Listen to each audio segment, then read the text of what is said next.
Sual: riskləri qiymətləndirərkən neçə növdən istifadə edirik? Cavab: biz 3 növdən istifadə edirik. Aşağı risklər, orta risklər və yüksək risklər.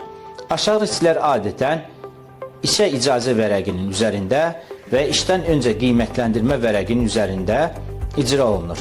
Lakin orta risklər isə supervizorlar, səthə mütəxəssisləri tərəfindən qiymətləndirilir ki, öncə biz işin görülmə ardıcıllığına baxış keçirdirik. Misal üçün, ingilis dilində buna method statement deyirlər və biz prosedur plana diqqət yetirdik. Hansı ki, hansı işlər sıfırdan ta sona qədər icra olunacaq, ona baxış keçirdirik və burada hansı risklər, hansı təhlükələr var müəyyənləşdiririk və bu şəkildə qiymətləndirmə aparırıq. Yüksək risklər isə aidiyyəti olan mühəndis və ya rəhbər şəxslərin iştirakı ilə qiymətləndirilir ki, burada biz səthə meneceri və ya digər şöbə müdirlərini də cəlb edirik ki, riskləri düzgün şəkildə qiymətləndirək və müvafiq tədbirlər görək.